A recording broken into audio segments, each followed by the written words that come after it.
And a good Wednesday morning, Birds fans. Thanks for jumping in here on Birds 365. You got Mac and Mac, John McMullen and Jody McDonald. We got 2 hours of Eagles opinion and information to share with you. Stay right where you're at. Johnny Mac, it's funny. I got a show sheet of stuff that we got to cover today. I write down all my notes. I'm ready to go and pepper you with questions. And then I changed my mind at the very last second. That's me, man. I go off on tangents. Here's where I'm going with that. We appreciate everybody who jumps on our stream every single day. We already got 70 some of you in today. Thank you for checking in. And people comment on the show in our little stream column here. And I know some of the other shows here on JAKIB use the stream more, respond to the stream more, take notes of the stream more. Is one of the reasons why I don't is because you guys seem to entertain yourselves. You don't need McMullen and McDonald along for the ride. You go back and forth between each other and troll and everything else. And more power to you. Just sometimes it's very entertaining to read while doing the show, as a matter of fact. But our second stream of the day from Twitsa who is a oftentimes streamer, says, "What time is this pointless presser?" That's one of the problems with taking information, expanding with the stream.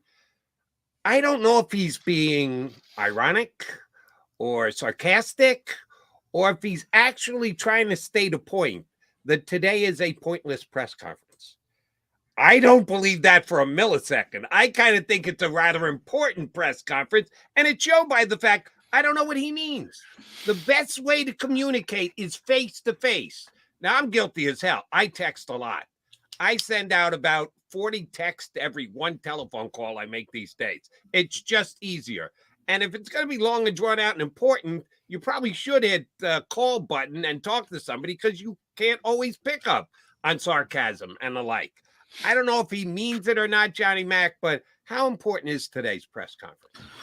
What are we talking in an existential sense? None of it's important from that every sense. Existential, reality, hyperbolic, however you want to take it. If you care about the Philadelphia Eagles, it's important. Yeah, that's all I'll say. If you're watching Birds 365, we're starting with the assumption you care about the Philadelphia Eagles. If you're tuned to this show at 8 o'clock in the morning, you care about the Eagles. If you're worried about bigger things in life and society, it's probably pretty meaningless. But so is all of professional sports. Right. So everything's John McMullen and Jody McDonald. Exactly. I mean, let's be honest. We're not saving lives here, but. If you care about the Philadelphia Eagles, and presumably you do if you're watching this show, it's very important. It's very important to try to get a feel. Now, I think what he's trying to say is we're not going to get honest answers on the record, and that's probably true. But you can, and there'll be some good reporters there, and they'll be able to call some things by the way they ask the questions. Mm-hmm.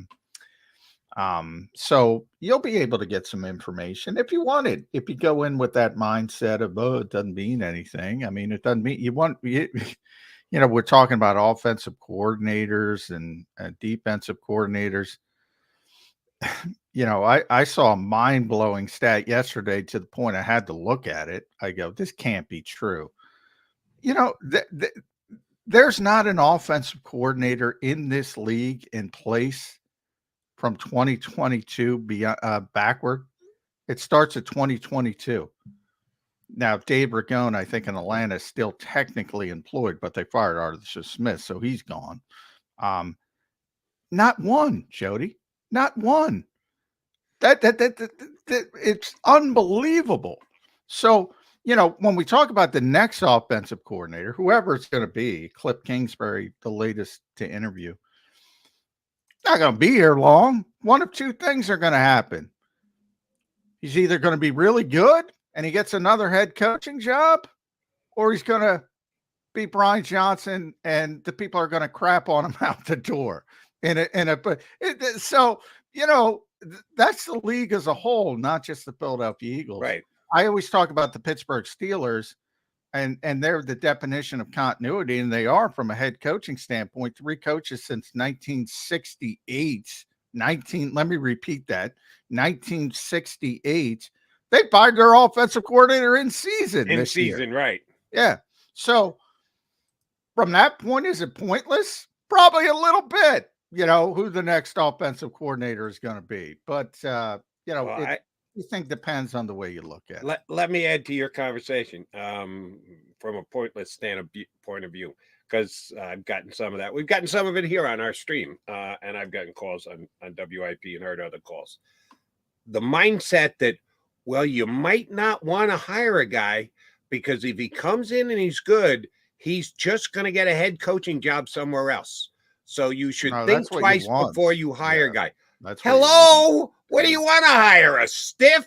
Hey, at least he's not going anywhere. We can keep him and let him be bad as long as we want.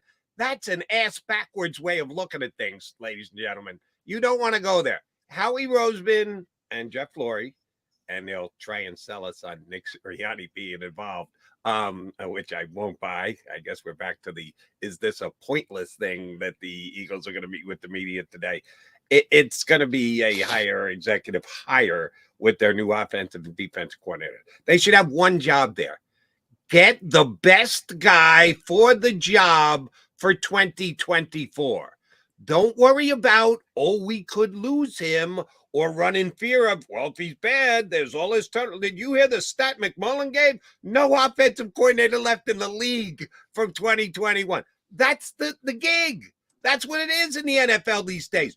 Just accept it and deal with it and go out and pick the best guy for the job for the upcoming season. If Nick Sirianni's back, which we all assume he is, it's an all-in year next year. They're going for the Super Bowl again. You might think at this stage they're not as much of a favorite to get there as they were leading into this season. They won't be next year, but you still have to plan your offseason accordingly.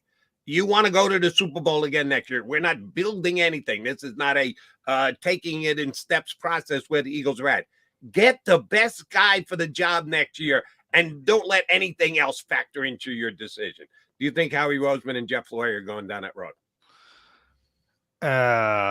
In their mind, yeah, sure. And that's the issues I think we're going to be talking about in the upcoming weeks and months and even into next season. Yeah, certainly from their standpoint. I mean, they're trying to get the best person possible for the job. To me, the bigger question is, are they going about it the right way? And I would argue the answer to that is no. Also doesn't mean it can't be successful. I always say, the Eagles preach, make good decisions, stack good decisions. Doesn't mean you're always going to get good results, but the more good decisions you make, the more good results you'll get over a long period of time. They could make a bad decision and get a good result. Sure. So from their standpoint, they're trying to go about it the right way. And I'm talking about Howie and Jeffrey. Are they going about it the right way? Yeah, I would argue they're not, for the reason that, and I was looking for this quote, and I give our buddy Zach Berman credit, very organized guy. So he found it. And he put it on Twitter. So I want to give him credit, but this is what Nick Sirianni said on his offense to us in the summer of 2022. No matter if you're Kevin Patullo, and by the way, first name, make note of that, Kevin Patullo. No matter if you're Kevin Patullo is calling it, Shane Steichen's calling it, Brian Johnson is calling it, Jeff Stoutland's calling it, Jason Michael's calling it, Jonathan Gannon comes over and calls it, Howie calls it from up there, Jeffrey Lurie, Dom, security chief, Dom DeSandro, Julian, Lurie. I'm very particular, and I know what I believe in the passing and running game in offensive football. Consistently. This has been consistent since the day he got here. I can't tell you how many times he has told us this. This is his offense, no matter who it's going to be. And he said it last year, and he said it December 20th. He said the same thing on the record late last season when people were criticizing Brian Johnson, he defended Brian Johnson. Same. My offense. He has said it consistently. Now what the Eagles are doing is taking that away from Nick Sirianni. So again, I say, if they're doing that, why is he here? Right. So I don't think they're going about it the right way. But to answer your question specifically, of course, they think they're trying to get the best guy for the job. And here's why, I've been a let's keep Sirianni guy more than let's let Sirianni go. But the way you laid it out is absolutely on point. The thing that I think they hired Nick for to begin with, back when they decided to move on from Doug Peterson, was his offensive philosophy and system and the way that he handled offense.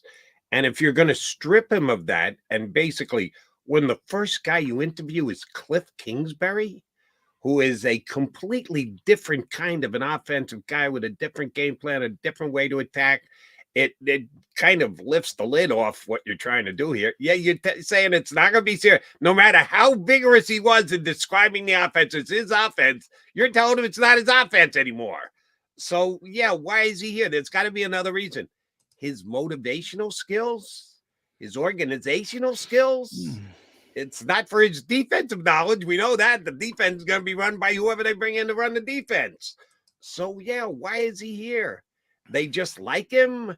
He is malleable and let him do whatever the hell they want. There's a good word, Jody, malleable. He is agreeable to do what the owner and the general manager want him to do. There's not all coaches. People talk about Bill Belichick. You can't have Bill Belichick if that's your mindset.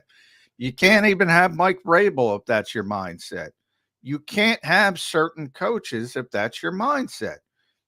And if that's your mindset, and Nick agrees to it, and I'm a little surprised he agreed to it, and maybe I'm wrong. Maybe behind the scenes, maybe he said, you know what, we did stagnate. We have to involve. Maybe I need to get. It's not like he can't change his mind, but he's been pretty consistent. Certainly looks from the outside looking in like he's being dictated to.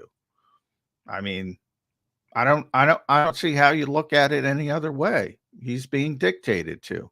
And for all the talk, and I said it pretty early when people are throwing out the big names, throw Jim Harbaugh out there as well. I'm like, are you kidding me? There's no bringing in those guys if this is the way you want to run your organization. That's not to say you can't run it successfully. They've been very successful compared to most of the rest of the league. So it's not even necessarily saying it's the wrong way to do it, but stop talking about Belichick and Harbaugh. I mean, it's a waste of time. Here's the only reason why you can talk about Belichick and Harbaugh. Is it likely? No. Very small percent chance that it could happen. Jeff did it once before. Chip Kelly came in. Chip Kelly wowed some people, including Jeffrey Lurie.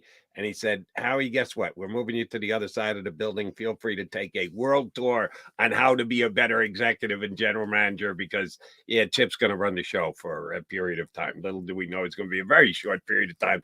And Chip was going to self-destruct. But he did do it once. Now, Howie Roseman had not won the Super Bowl when he did it last time.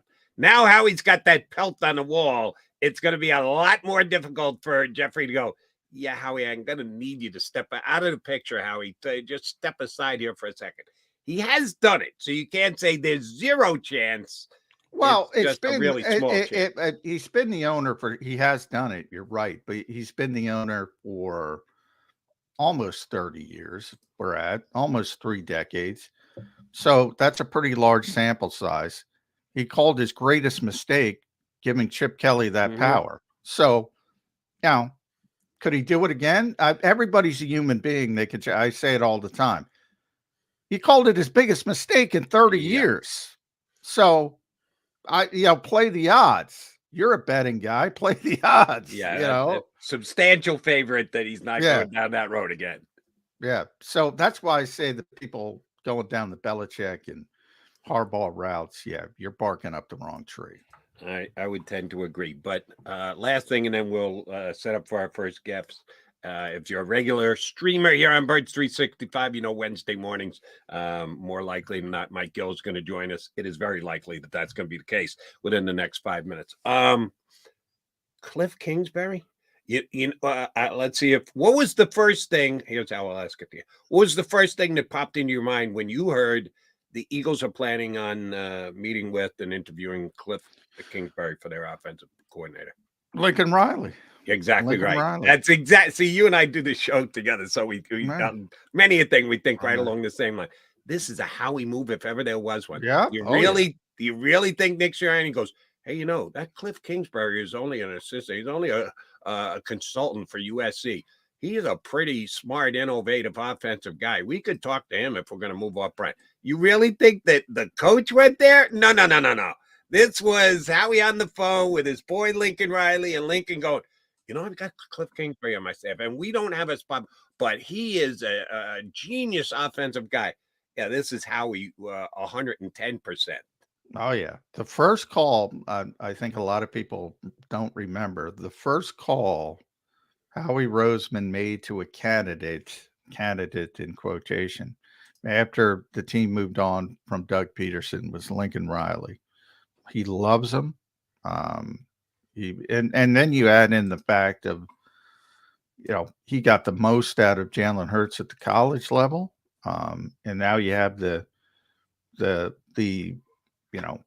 Lincoln Riley speaking up for you and saying, probably this is a bright off. Yeah, this has got Lincoln Riley tint all over it. Oh, yeah.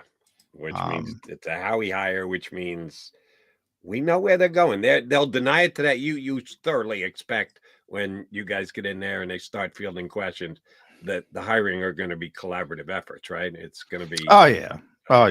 Collaborative this, collaborative that. And, he'll be in the room, Nick Sirianni. But, yeah, and that's part of and I wrote about that on SI earlier this week. They changed the shift from Chip Kelly to post Chip Kelly. And at the time, Jeffrey Lurie's tortured explanation about Chip Kelly giving him I had to give him that power to see if he could be accountable. It just made no sense. It was the most illogical. It was sort of like the ownership version of Nick Sirianni explaining the play in Seattle. That's what it was. It was so nonsensical. The pass interference. We're trying to draw a pass. If that was the ownership version, it was so nonsense. Oh, I had to do it to see if he could. It just made no sense. So, that's the collaboration, and again, you see it with Brian Johnson. Who's responsible, Jody? Who's responsible? Is it Nick Sirianni? Is it Brian Johnson? Is it Jalen Hurts? You got the Spider-Man meme where they point at each other, the Bizarro Spider-Man. Everybody points at each other. So collaboration can be great when things are going well. Right. When things are not going well, then everybody's pointing fingers behind the scenes. Oh, I'm painting inside the lines. Oh, I can't do what I want to do from the Brian Johnson side.